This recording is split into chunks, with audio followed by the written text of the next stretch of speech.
नाम से यमसी की।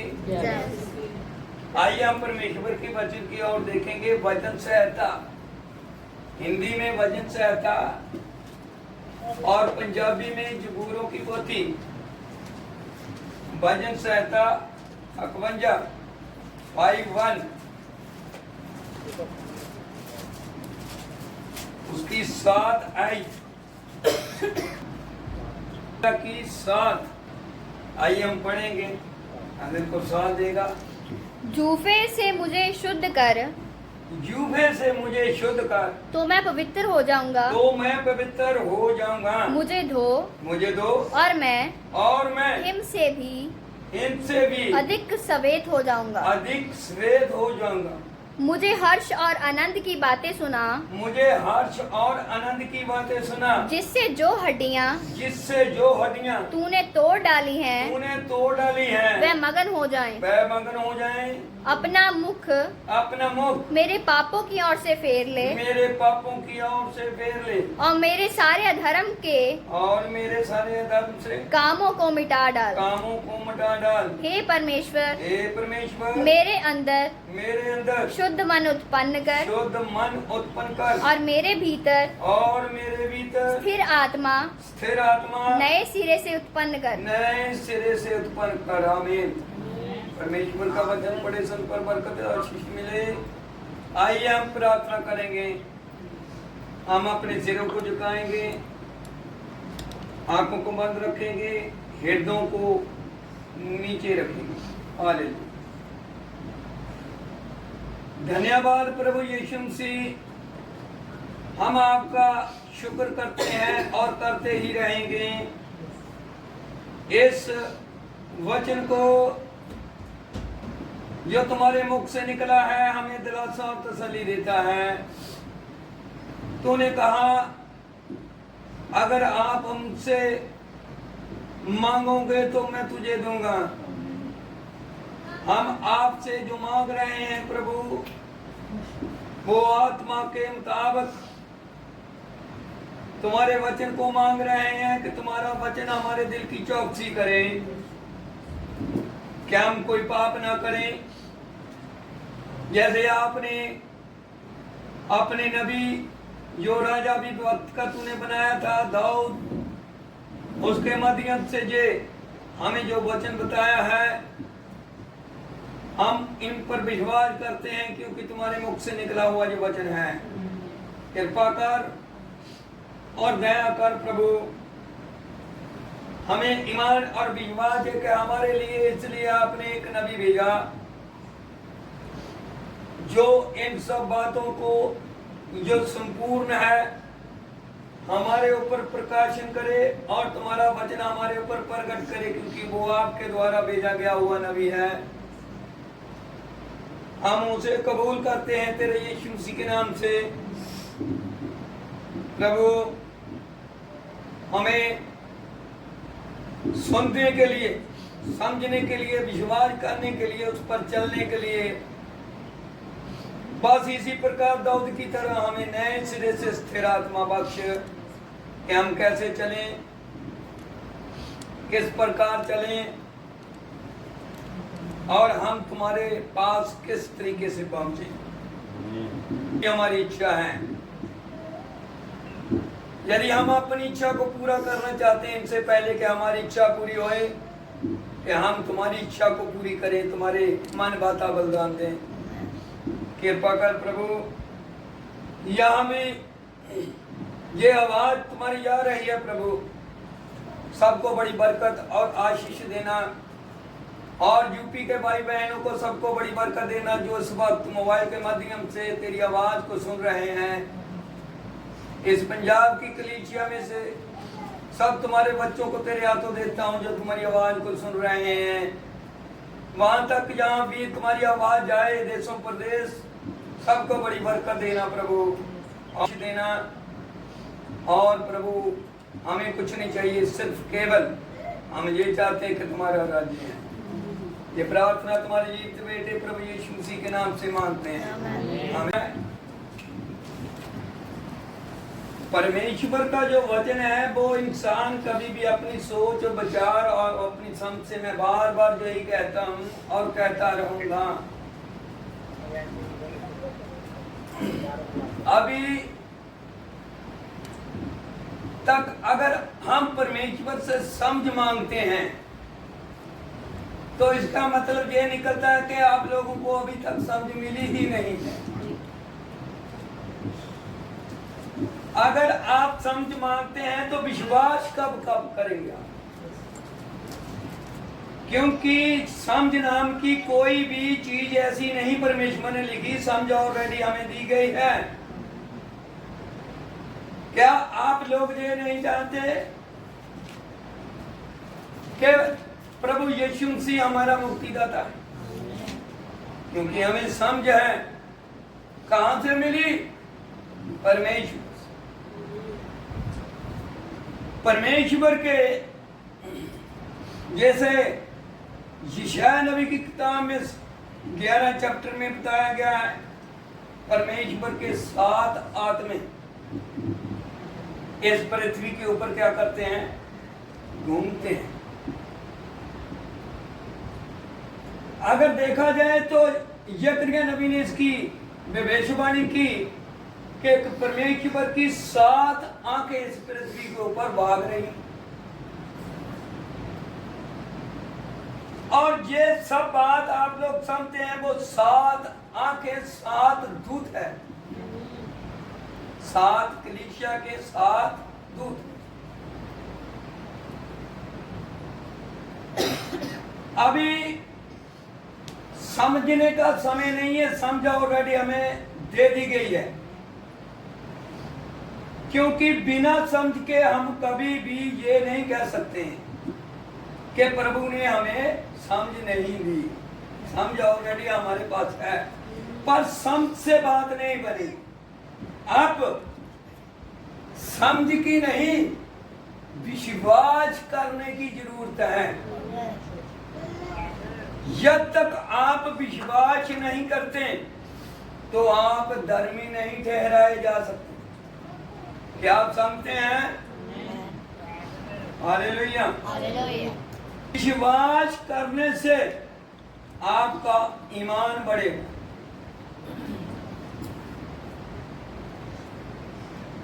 और विश्वास किसके ऊपर करना है? वचन के ऊपर। कौन से वचन के ऊपर? जो हमारे लिए परमेश्वर ने भेजा हुआ। परमेश्वर अपना वचन हमारे पास कैसे पहुंचाता है?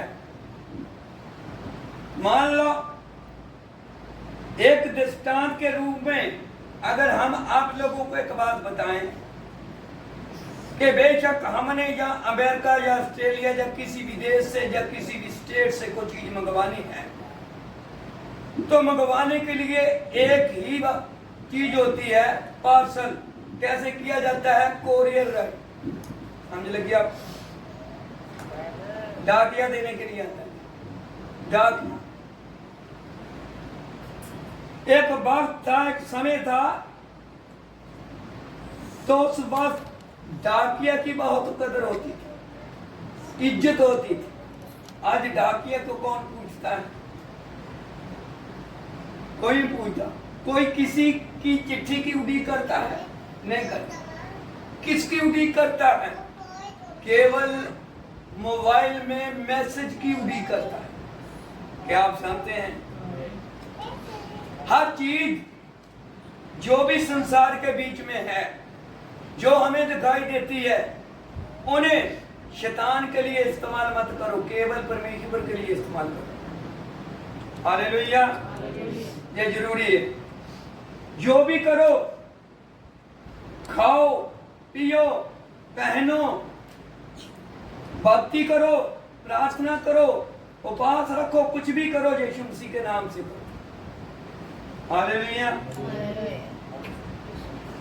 बिना प्रभु यीशु मसीह के आप कुछ भी नहीं प्राप्त कर सकते, क्योंकि ये ऑलरेडी पहले से ही लिखी हुई है। ये हमारे लिए एक प्रतिज्ञा है परमेश्वर की कि अभी तक आप लोगों ने मेरे से मांगा ही नहीं। मांगो तो दिया जाए। जिंदगी के अंदर इंसान के बहुत सी दुख तकलीफें और परेशानियां आती हैं। सबकी जिंदगी में दुख है। अगर हम देखेंगे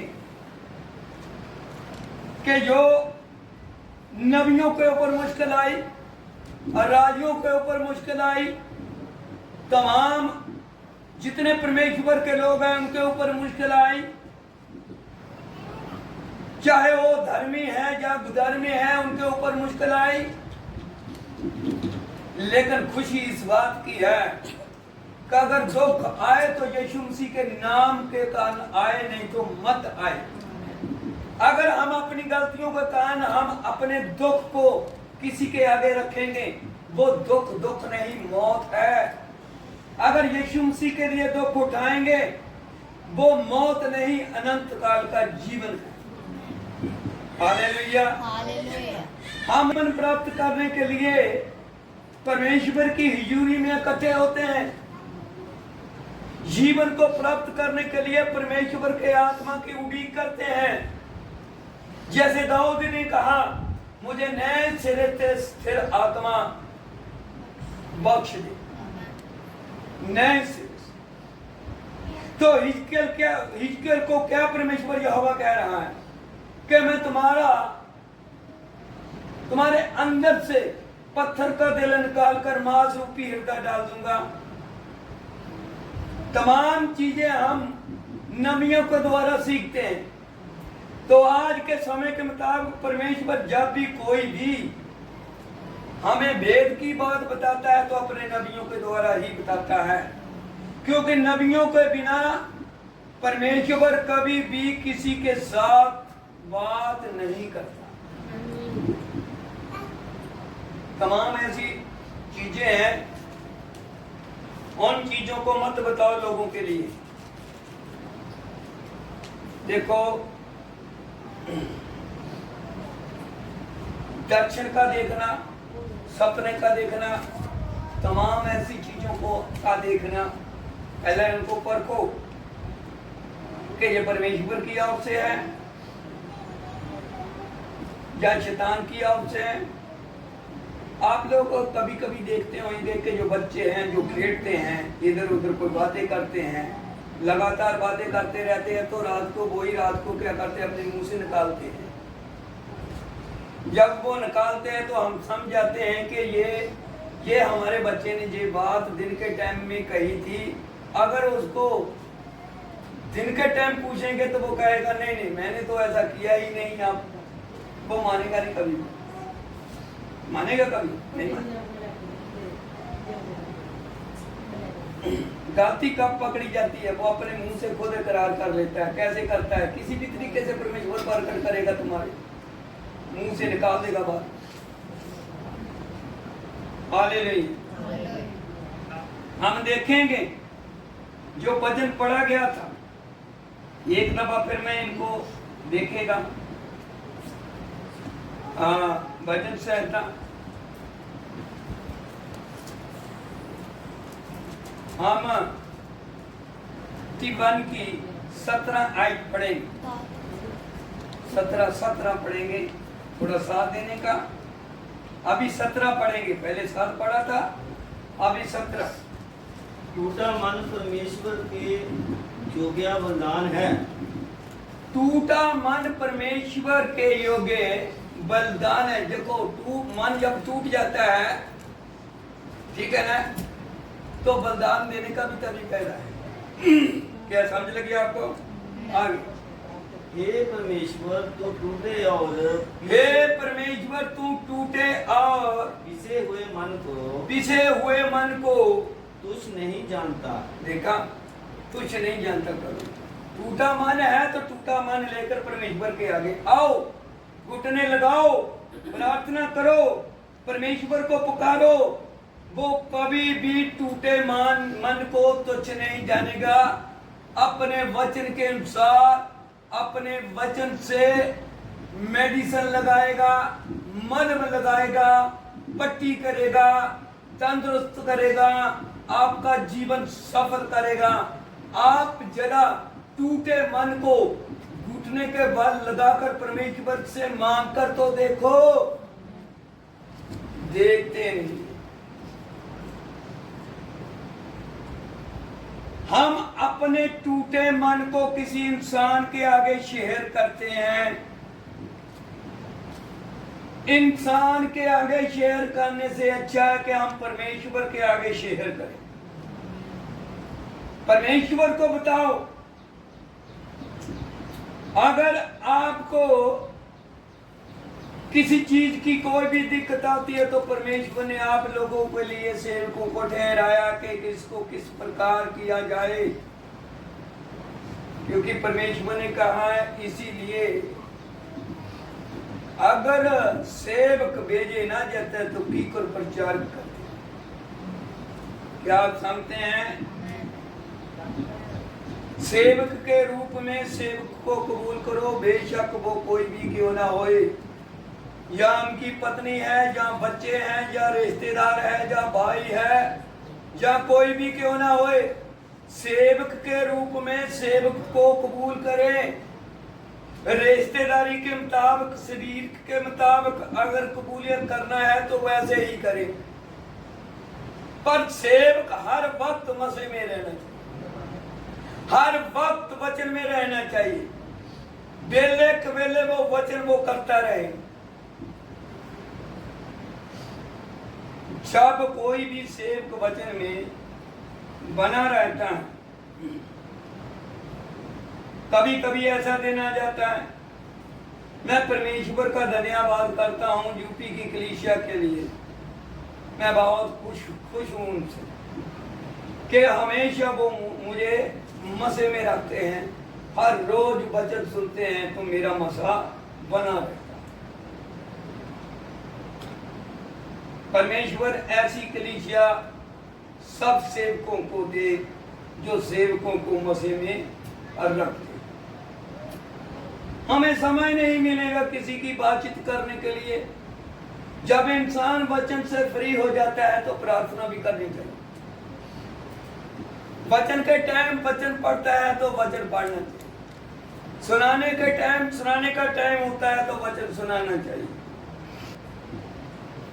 कभी की बात, कभी किसी की बात, कभी किसी की बात, इसीलिए हमारी तरक्की नहीं होती, ना कलीसिया की तरक्की होएगी।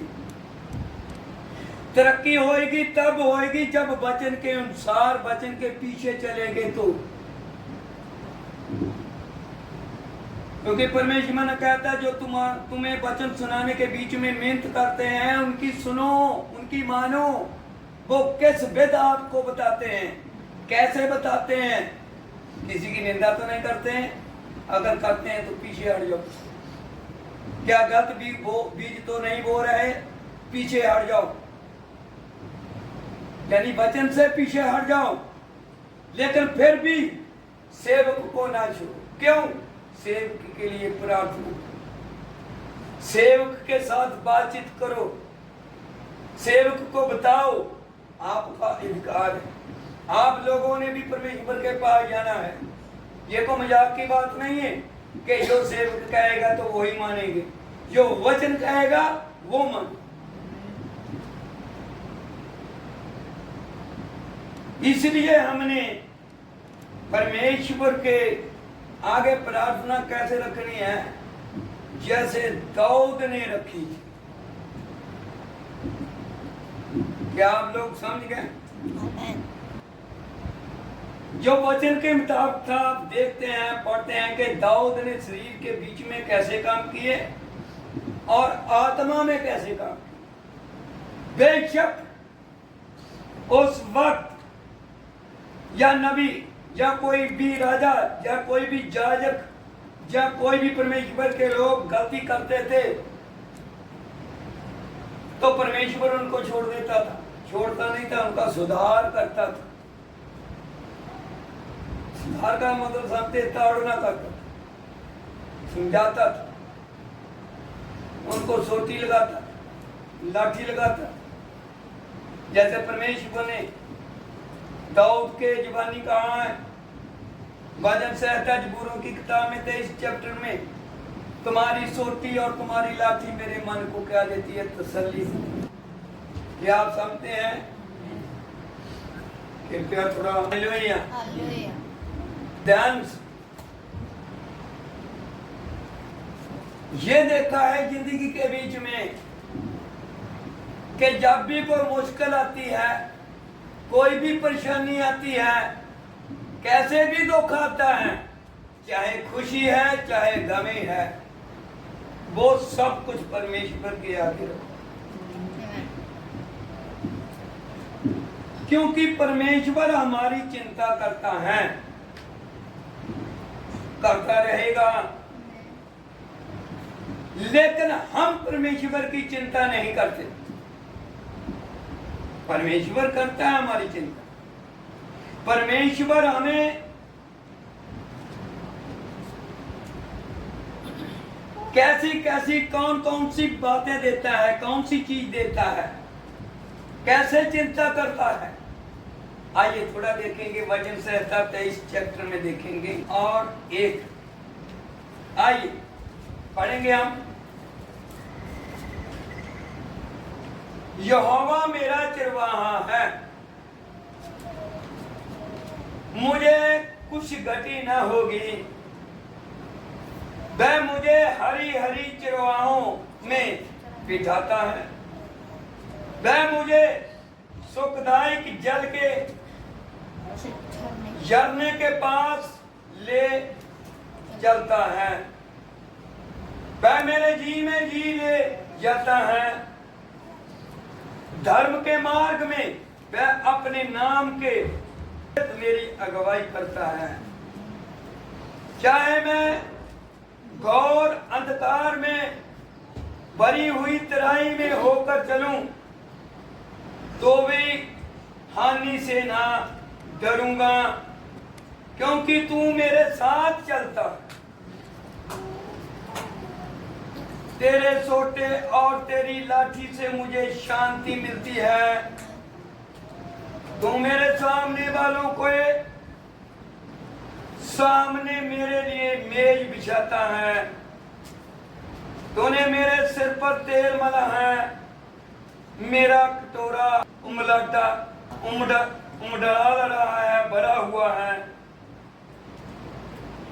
निश्चय भलाई और करुणा जीवन भर मेरा साथ साथ बनी रहेगी, और मैं यहोवा के धाम में सबरता वास करूंगा। क्या संते कितनी चिंता करता है? परमेश्वर किसी का नाश नहीं करना चाहता, वो चाहता है सब लोग बचाए जाएं। कभी कभी हम परमेश्वर के ऊपर दोष लगाते हैं। कैसे लगाते हैं? जब हमें कोई चंगियाई नहीं मिलती, जहाँ हमें कोई ऐसी चीज प्राप्त नहीं होती, तमाम कोई भी बात हो सकती है। आप देखते हैं संसार के बीच में, तो हम परमेश्वर के ऊपर क्या करते हैं? अभी तो परमेश्वर ने भी मुझे छोड़ दिया है। ये शब्द किसने कहा था? साउल ने। उसने अपनी गलती नहीं मानी, बल्कि परमेश्वर के ऊपर दोष लगा दिया कि अब तो मुझे सेना के यहोवा ने भी छोड़ दिया, मुझसे बात नहीं करता। लेकिन उसने ये नहीं कहा कि मैंने कौन सी गलती की है, वो नहीं बताई। अपनी गलती को छुपा कर रखा और परमेश्वर यहोवा के ऊपर दोष लगा। ऐसे आज भी चल रहा। आज भी लोग कहते हैं मैंने कौन सा पाप किया है जो परमेश्वर ने मेरे को इतनी सजा दी है। मत कहो ऐसे, हम गलत हैं, गलती कर सकते हैं, कोई बड़ी बात नहीं। शरीर में है, माटी में है, क्योंकि परमेश्वर ने कहा यदि एक माटी वाला जो बनाया था उसके माध्यम से पाप आया, एक धर्मी आया उसके माध्यम से पूरी दुनिया बचाई गई थी। वो था प्रभु यीशु मसीह।